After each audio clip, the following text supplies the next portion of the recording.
La visite guidée à laquelle nous vous convions maintenant est sans doute la plus étonnante. La plus étonnante. La plus passionnante. Mais aussi la plus éprouvante. De celles auxquelles il ne vous sera jamais donné de participer. Jamais. Ici, tout est possible. L'imagination n'a pas de limite. Vous rencontrerez la fontaine. Vous entendrez les animaux parler. La végétation prendre vie. Et à la fin de votre voyage dionysiaque, vous rencontrerez les dieux en chair et en os, mesdames et messieurs. Les dieux en chair et en os. Mais voilà, nous avons déjà trop parlé. Trop blablaté. Nous vous proposons maintenant d'être nos spectateurs privilégiés. Il ne me semble pas vous connaître. Je suis le prince Pissenlit. Vous n'habitez pas le jardin? Si, à la lisière du potager, ce n'est pas un endroit très fréquenté. C'est pas très fréquentable. En effet, eh bien, installez-vous comme chez vous.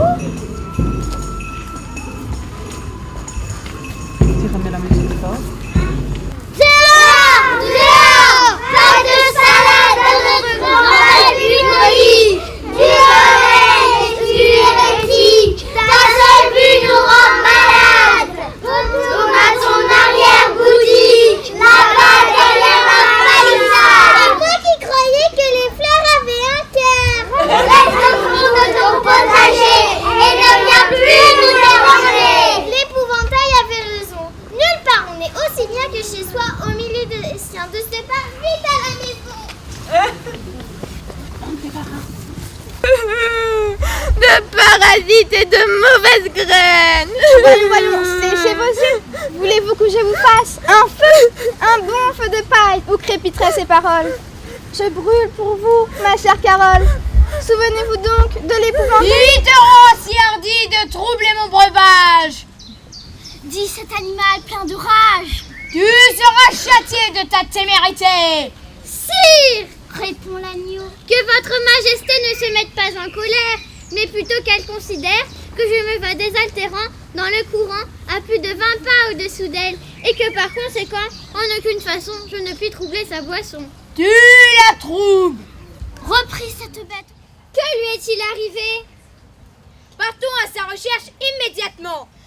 Nom d'un cure-dent. Nom d'un cure-dent! Nom d'un cure-dent! Nom d'un cure-dent! Silence! Oui, majesté!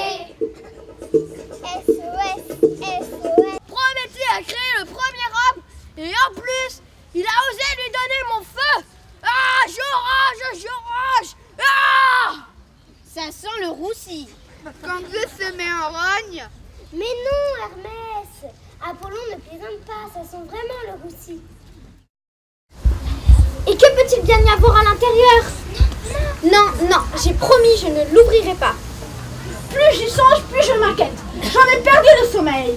Et Prométhée, il faut absolument détruire cette boîte. Pandore est manipulée par les dieux. Tu ferais bien de t'en débarrasser aussi.